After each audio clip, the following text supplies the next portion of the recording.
Sweet. So if we're all ready, yeah, I think Emma mentioned beforehand, but I'm Abbie. I'm the volunteering manager at Avon Wildlife Trust. I started just a few months ago, so I've not been there long, but have been working with volunteers and sort of in the volunteer management area for quite a while. So I'm just going to go through some kind of basics on volunteer recruitment and sort of a little bit on volunteer retention. There may be stuff you already know. It may not sort of apply to your volunteering, whatever you want your volunteers to do. But I just sort of kind of thought I'd give you everything, and then there's be time at the end for questions. So if I haven't covered anything, or if you want to know more about something, you can just let me know. Cool. I will endeavor to not speak too fast because I know I do this, but I am sharing the slides there and I'll just start. So yeah, just going to go through some volunteer recruitment. So to start off with, when you are recruiting volunteers, the main thing you need to do is have a really clear and firm idea of what it is you want the volunteer to be doing.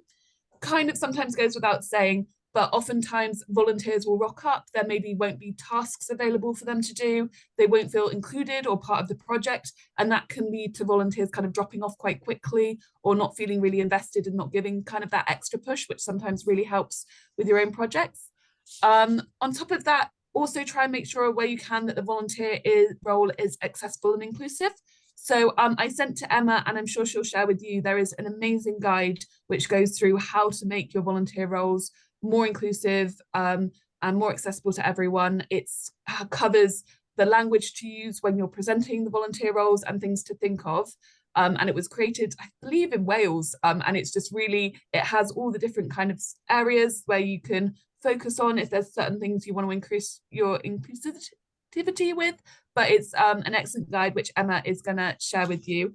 And then also when you're creating that volunteer role, just be thinking about how often you want volunteers to appear. So you do recruit differently for volunteers where you only want them to turn up, say, for a volunteering day, versus if you want someone more long term to help you out constantly putting on your events or with your social media, or if you just want that continued presence. There's a big difference in kind of how you're recruiting. So once you've thought of all of this, you would then go through and make a volunteer role description. I'm going to slow my talking. So this is the Avon Wildlife Trust volunteer role description. So we have one for every volunteer role we offer within the trust. When a new volunteer comes on, they will have and go through this with them, whoever's overseeing them.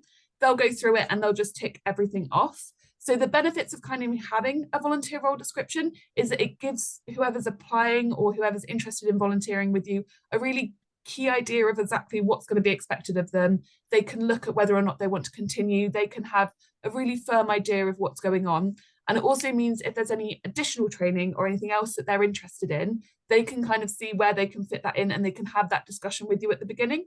So if, say, you're doing a land management and they're really interested in a certain area of like hedge laying or something like that, they can have that conversation with you at the very start. So you know that's something they're interested in. You can kind of keep an eye out. So ideally a volunteer role description, this is ours, but ideally just some of the main things it will include is a title, aims and expectations of the volunteer role, some key tasks that might be there. So just sort of basics, what they might be doing day to day. Any kind of boundaries you want to put in place this might be a place to do it. So if you really enjoy doing one aspect of the project and you think you've got the experience and you want to keep that, this is a place where you can kind of put in, oh, and they would always report to this regarding these tasks. Any practicalities would go in this. So how often you want someone to be volunteering, if you want it to be 2 hours a week, 3 hours a week, what they need to bring with them for their volunteering, if there's any reporting or communication they need to do after their volunteering, that would kind of all be included in this lovely document. And then also a really good thing to have in it is how they contact you. So just having an email address or a point of contact for the volunteer so that they know if they've got any issues, if they can't make a day, they know who they should be contacting. And it just kind of sums up, it's kind of that initial point at the start. So the volunteer knows exactly what's happening. They know what they should be doing, and it gives them just a base level. This is, I would say, more geared towards those sort of longer term volunteers and less so those sort of one-off if you just want someone for a day. But they can help with those as well. And quite a few advertising sites, sometimes even for those sort of just one-off ones, will ask you to provide some sort of role description or PDF with your advert. So that kind of sums up just thinking about that initial volunteer role. From there, it would move on to sort of creating the volunteer advert, and a few things. Again, this might be stuff you already know, but I'll run through it anyway. So a few things that are kind of great are to think about what are you doing, why volunteer with you, the difference that can be made individually, so the difference that will happen because they are choosing to interview, to volunteer with you. Make sure you can list that time, having that time commitment again, where they will volunteer as well, if it's going to be at home on the computer working on the social media stuff, if it's always going to be in person on a site, what experience is needed. So that's pretty key, making sure that if there some stuff, it might be that you do need to have a certain base level of experience. Other stuff, it might not be so necessary. So just making sure that that's listed within the advert. Then if there's any safeguarding necessities, this is a good place to put it. So if they're going to be working with kids and they need to have a DBS check, DBS checks are free for volunteers, but just making sure that they know that that's something they're going to have to provide you with. And then the final thing that should always kind of be within creating the volunteer advert is easy next steps. So quite often, and it is an issue with volunteering, I've been told you halve it. So the amount of people that show interest, you halve that as the amount of people that will follow up. And then each step you kind of put in, you're halving the number of people that will kind of turn up and follow through. It's not exact science, but it does sometimes happen.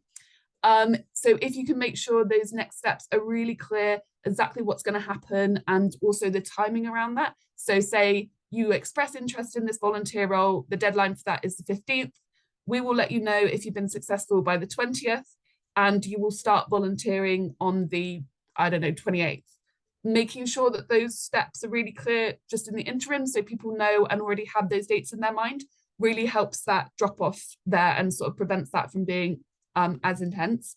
So now what I'm going to do, and this was kind of just to break it up so I wasn't speaking at you, was I'm just going to show you one of the adverts I've found and just list some of the good things and some of the bad things. It's not one of mine because I didn't want to do that, because I just obviously say it's amazing. But instead, it's just one of, so this is volunteer drivers needed. This is just one I found online. So just some of the good things about it is it's clearly stating what the volunteer role is. It then has emotive language to try and draw people in. So with volunteering, particularly because people are dedicating their time, like you lovely people, they're donating their time, they're doing it for free. It's really good to have that emotive language to kind of be like, why are they doing it? What is the kind of emotional response there to kind of draw people in? So for example, do you like helping people, trying to have that language as much as possible? Having clear images is also always a great one when it comes to volunteering, being able to visually show people how it works, how it is happening, what they can kind of look like. Also, I would always recommend within an advert, as this one has done, stating what the project's trying to do or what you're trying to do, so that not only is it the volunteer role, but they can also see how what they're doing is having a bigger impact. So within the Grow Wilder ones, we'll often say within that initial volunteer advert, this is the aim of Grow Wilder. This is how what you're doing will help that, and sort of have that link together so that when they say, oh, I'm volunteering here, they can also advertise what you're doing and know for themselves kind of the benefits that are happening there. And it also helps that initial showing the impact that volunteering can have. So that this advert actually hasn't done that well, but listing what impact the volunteering can have, exactly how it can help, is great. The one thing I would mention that this advert doesn't do, which I kind of stated in the previous one, you probably should, having those next steps there, and also having what the person needs to do, having an easy application, maybe a few questions, or just something that they can email. This advert hasn't done that, which isn't as useful. Also, just something you should try and avoid when you're putting a volunteer advert out there is vague language. So volunteering, like not volunteering is fine, but just making sure that it's precise and people kind of know exactly what you're advertising for and exactly what you're after. Helps quite a lot. Cool, so that's just kind of, I'm speaking quickly, I'm doing it again, but that's kind of a breakdown on adverts, and that's kind of just some key things that I've learned and have also tried and tested versus advertising using that emotive language and not using it by accident, but it turned out to have a real big difference.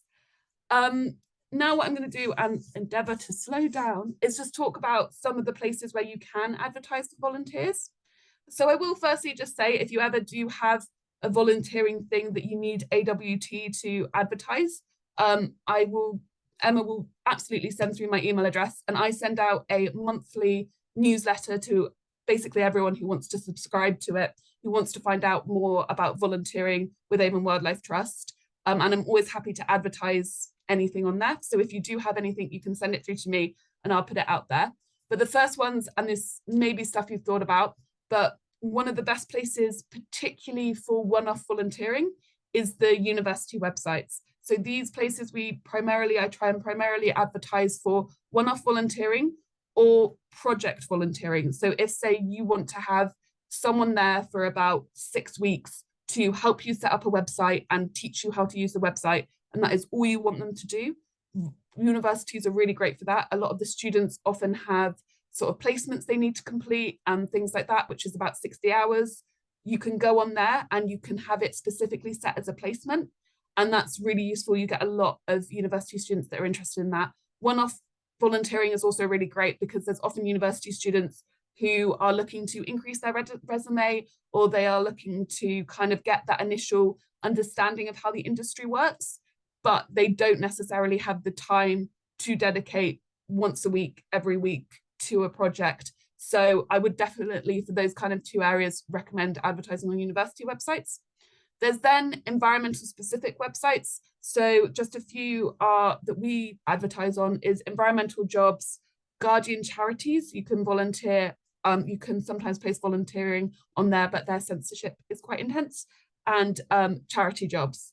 So those are just 3 sites that are quite sector specific. Within those, we post pretty much quite a lot of the things we do in there. For Bristol as well, we also use Vodka, which is a voluntary site, and we post all volunteering opportunities to those ones. They tend to be really great, and it tends to be more just the broad range of volunteering opportunities that you can post on there, because people that are on there are looking for that kind of thing anyway. They're not kind of stumbling across it. It is stuff where they are specifically interested in either volunteering or something to do with that sector, which makes it quite useful. And then another online one is a website which I'm stating by itself called Reach. So they have very specific criteria before you post a volunteering opportunity. It has to be an opportunity where kind of the ideal experience is at least 3 years. So they primarily advertise for more trustee roles and help charities get trustees and sort of that higher level of expertise. But if it is something you're looking for, if, say, you wanted someone to really help you with fundraising who required that kind of at least 3 years in that field, they are an exceptional place to post for that. After that, you then have the community groups. So putting up posters, I'm just stating now, they always go down well. I cannot tell you how many volunteers we've had sign up from a poster, and they'll always just tell me they saw it in some sort of community board, or they saw it in the library and they loved it, and that's why they turned up. So it kind of can't be understated. Facebook community groups. So I will often post to Facebook community groups. It's an easy way for people to share. Again, it's really good for one-off volunteering opportunities. So if you have an event coming up and you're like, we'd love to have a load of volunteers in to go tree planting, or we're doing a guided walk and we want people to come, Facebook is a really good place for that, because it can set the event and people can easily share it within their own communities, and it can kind of snowball quite quickly, which is quite nice. The final way that you can get volunteers is by pairing up with organizations. So this might be not appropriate for you guys, but I'll let you know because it is one of the things that we do. We tend to pair up with organizations who specifically are looking for areas to facilitate volunteering.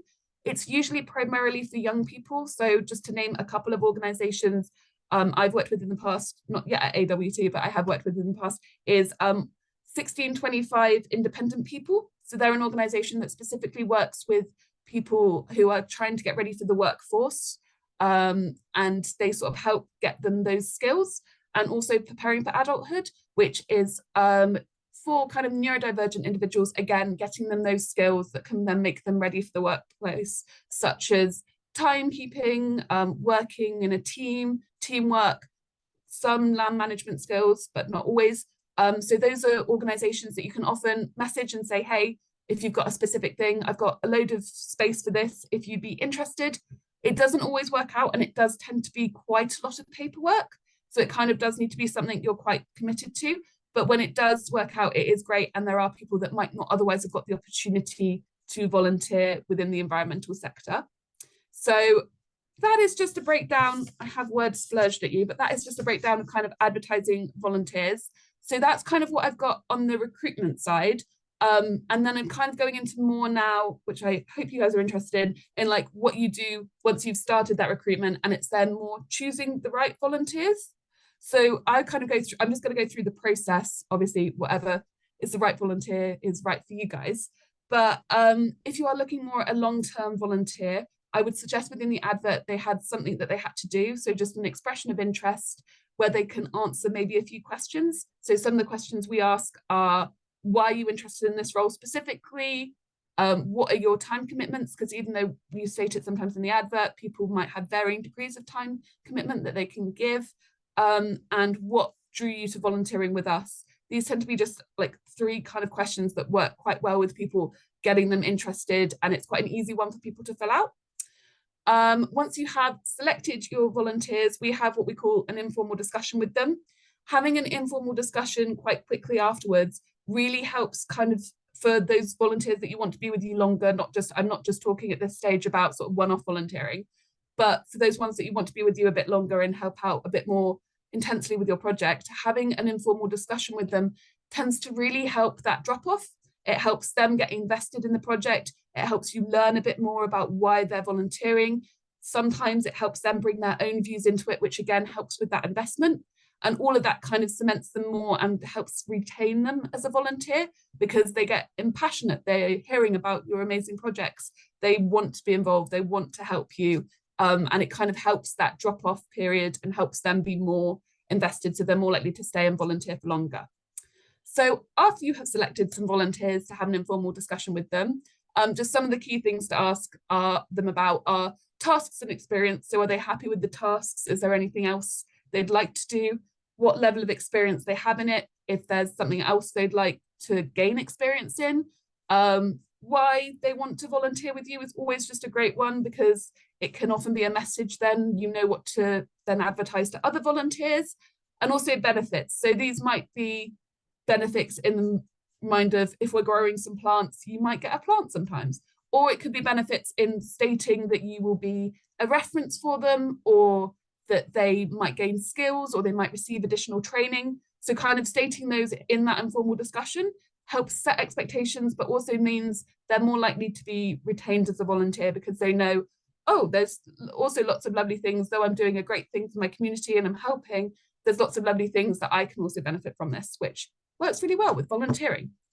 And then this is the final slide, and then I will stop speaking at you. So in regards to volunteer retention, these are just some key points that I've noticed, and I have been trained in sort of really helping sort of retain those volunteers. So having, and I've already said this a lot, but having that initial outline of expectations, what you expect from your volunteers, what they can expect from you, having that two-way conversation really helps with volunteer retention, because then you know either side, if it's maybe not working, you can have another conversation and be like, oh, we set it up that maybe you would be doing this, you haven't got to do that, that's frustrating for you, is there something else we can work on? Easy to volunteer, so making sure sometimes people might not be able to get access to a site, or if you're more interested, if it's someone maybe who could do their volunteering from home, allowing them to do that, maybe not bringing them into a site if they could do it from home, if it's online, sorting out social media, just making sure that it's flexible as well time-wise, so it doesn't, maybe if it's not an event, it doesn't need to be done on a certain day, but you can have those conversations with them. That helps a lot with volunteer retention.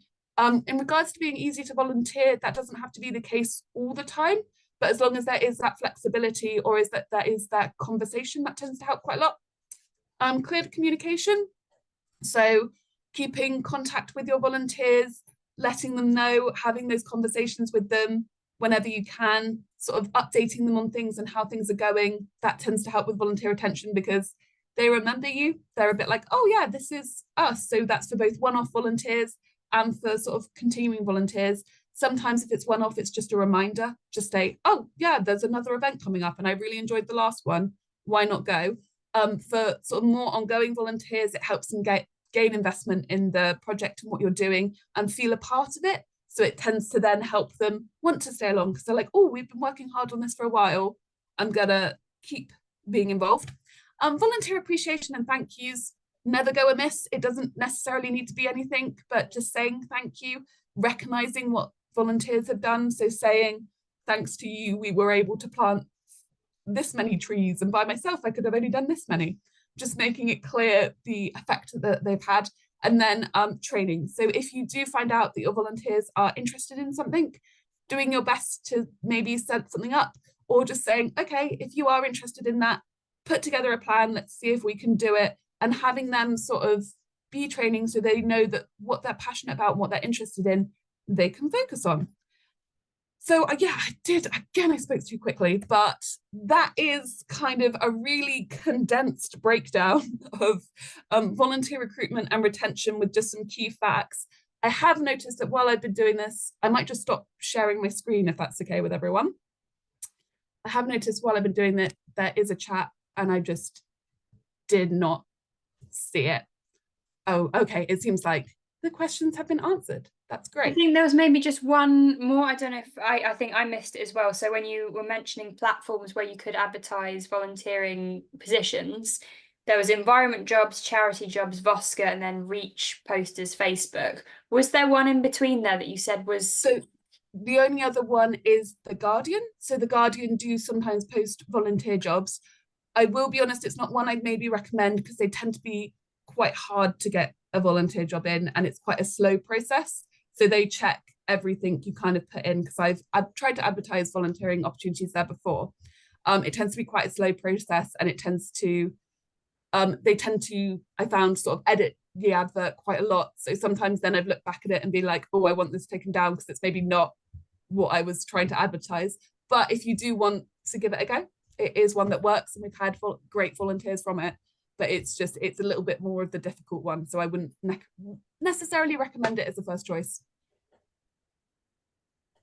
Cool. Does anyone have any other questions? Yeah, go ahead, Alison. I'm just wondering about the form that you ask volunteers to fill out because we don't do that. Yeah, and I wondered whether it was a statutory thing or whether you have to do it or what it's are the not, yeah. So it's not something you have to do. It is something that we at Avon Wildlife choose to do because it helps meet the expectations and set the expectations. Also, as an organisation that does have paid employees and voluntary employees, it kind of within that helps sort of really clearly state where that line is so that there's never, I know for a fact that no volunteer will be asked to do something that should be a paid staff role. So that's one of the reasons we have it. But kind of what I went into, it's quite helpful with setting expectations on what you want a volunteer to do. So it is recommended within volunteering, but again, sometimes it just helps you firm up in your mind exactly what you want someone to do when you're bringing them on, which helps. But it doesn't need to be in that format and it doesn't need to be that long. I would maybe just recommend, I kind of brought that one on as an example, but I would maybe recommend just having almost, before you meet someone and if you want to bring them on as a more long-term volunteer or a short one, having a list of tasks, having the expectation of how often they volunteer, and maybe just a few of those key practicality points, because that just helps make things clear for everyone. Yeah, that's a good idea, but it's nothing to do with like safeguarding or anything like that. No. Okay.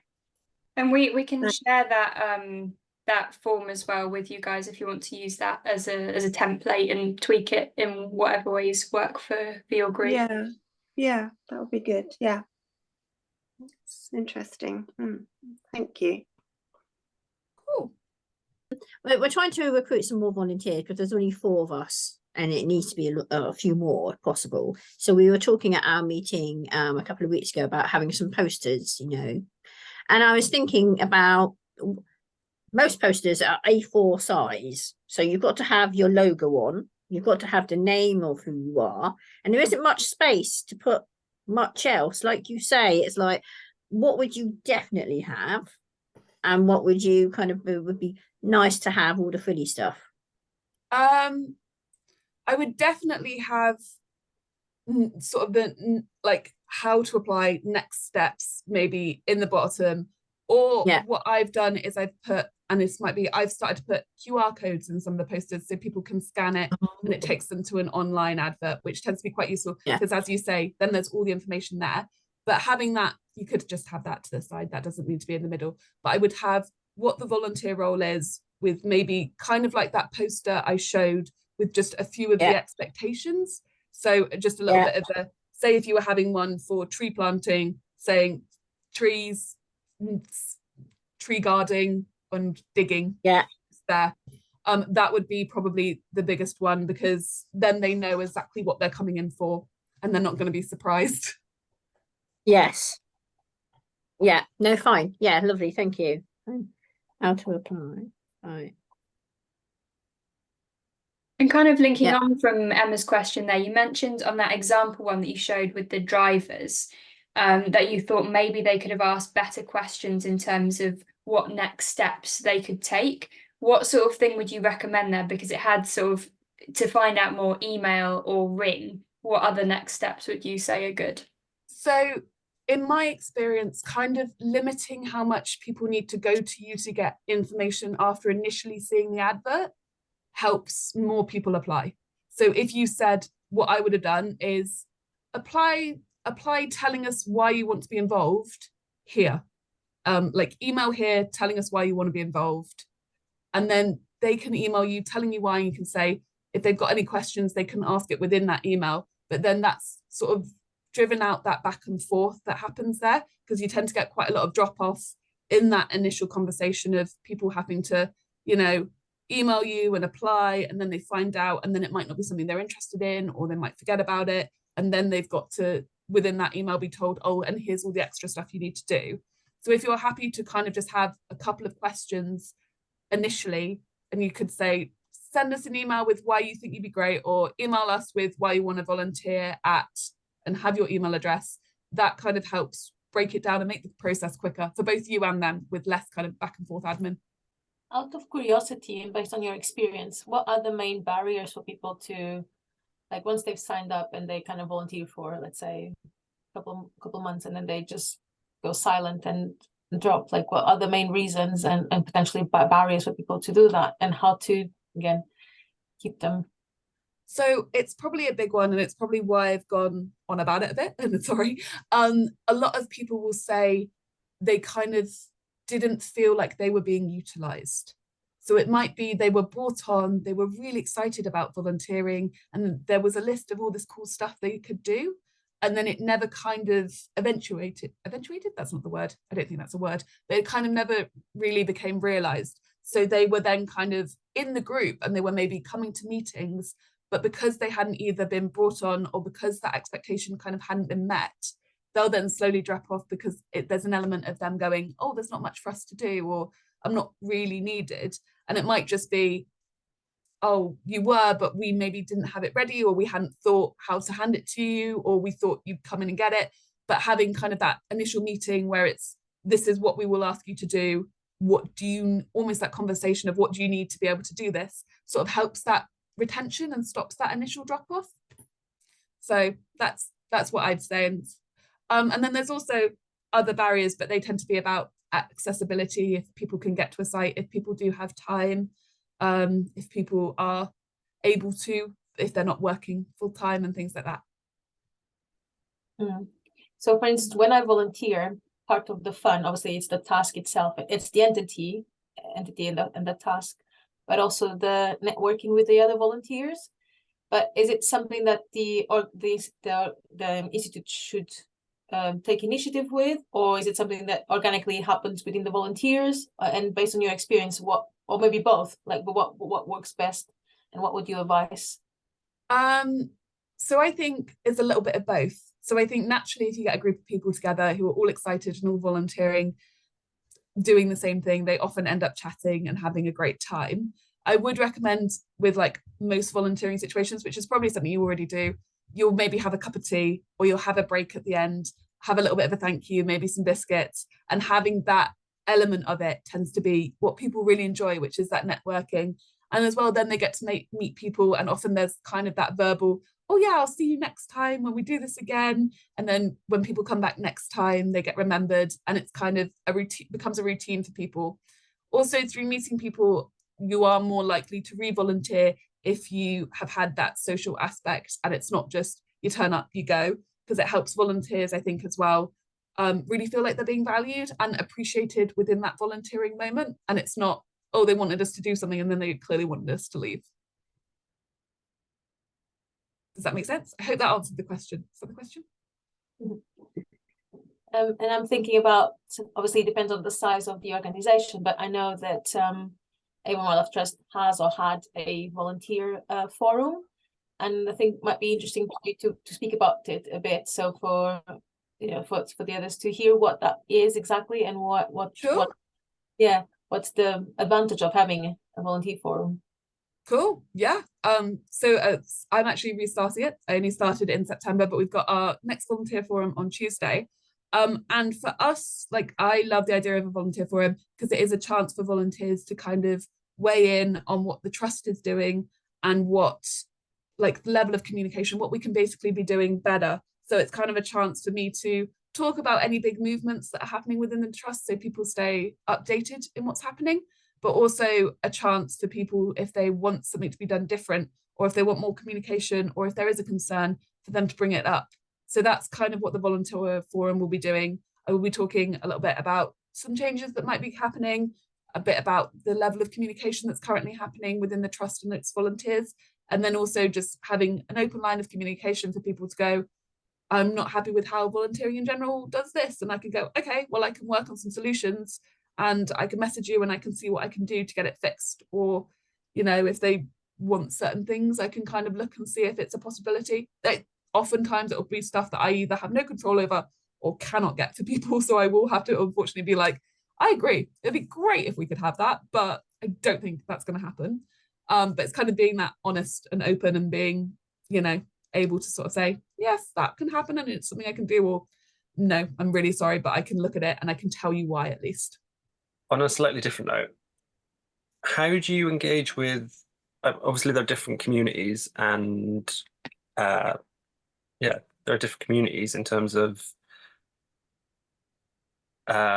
social economic statuses and that sort of stuff in different areas. How do you engage with communities that are lacking a community spirit as such, or have a low social economic status, and also those that are ethnic minorities within that sort of area? How do you find the best way to engage with those sort of groups? So I find, which is why I mentioned posters and things like that, in my experience, the best ones are actually going into that community and talking to them, explaining to them, and putting up the posters within their own community group.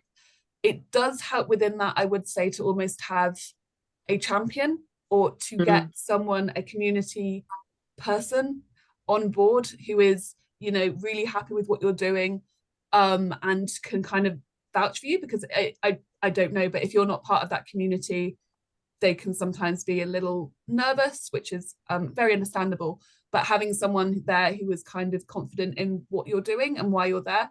I also think one of the key things within that is to be completely honest from the get-go. So if someone is asking you questions which you're either not sure of, or if you don't know the answer to, just owning that and saying, right now we're not sure, but this is what I'm hoping to do. This is where I could use your help.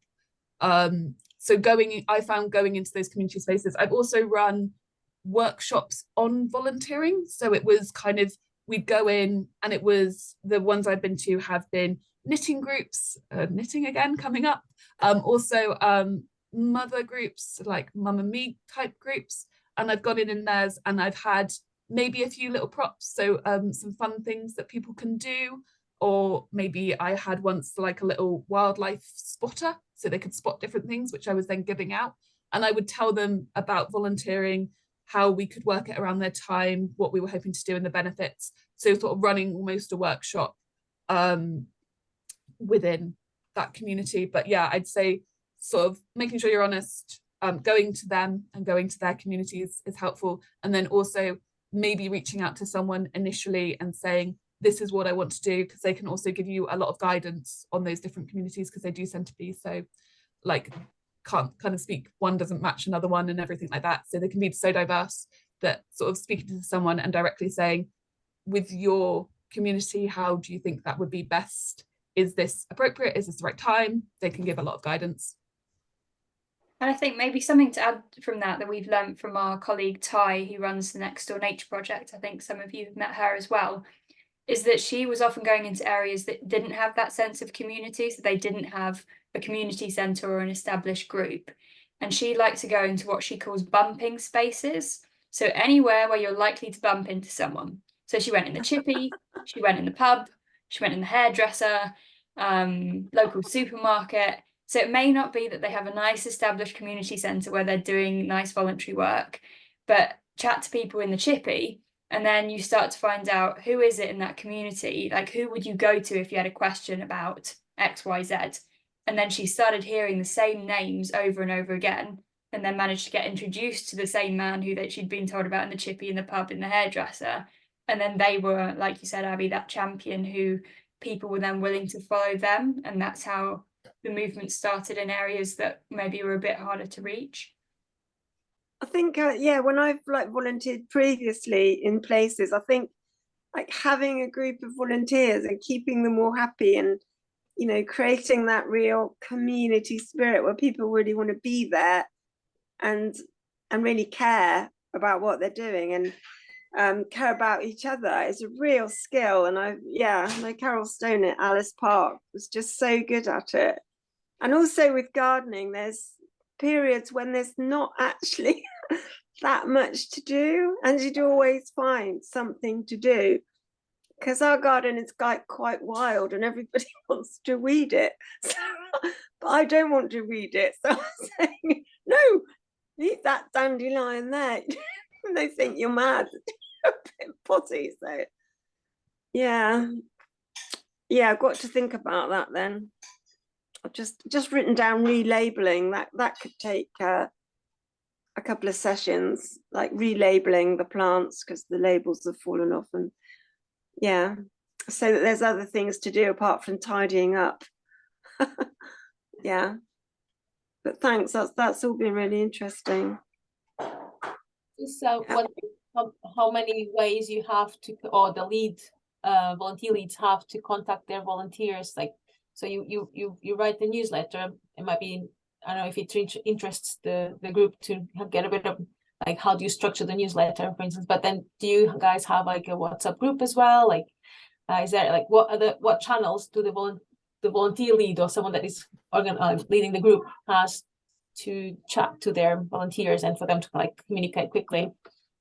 It's well, we just got a WhatsApp group, so yeah, that works quite well because it's quite immediate. But no, communications is something I'm really gonna think about and work harder on this year, definitely, and put up posters of what's happening, you know, and why we're doing things. Because some volunteers come down, I mean, we don't have a lot, but they come down and they just want to do something, but they don't really want to like know why necessarily.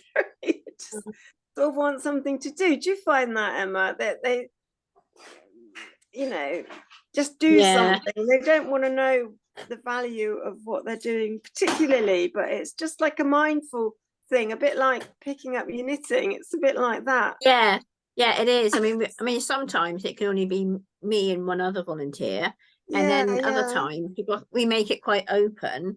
Other times you'll have 3 people turn up, and you're like, oh, and I haven't thought about what they can do.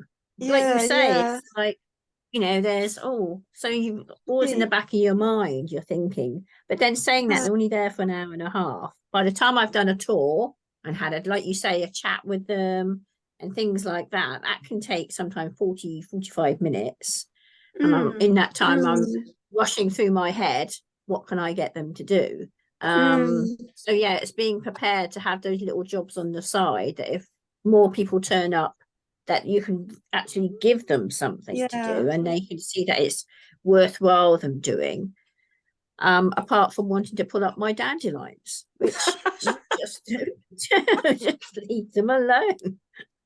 So yes, yeah, it's a tricky one. It really is a tricky one. There are some lovely conversations though. I mean, not necessarily, well, quite often not about gardening, but a real kind of, you know, communication thing goes on. It's really nice. Yeah. People getting to know each other and yeah, exactly. So really beneficial, I think, to everybody. So that's good. Do other people in this group, do you use WhatsApp, Facebook? What sort of platforms do you use to contact your volunteers or people that help you? Me and the existing volunteers for the permaculture garden use WhatsApp. I've also got a Facebook page that I update every week when we're at the garden, telling people what we've done, and that gets shared to our larger group, Sustainable Thornbury, so they can often see what's going on as well. But yeah, I need to think about more.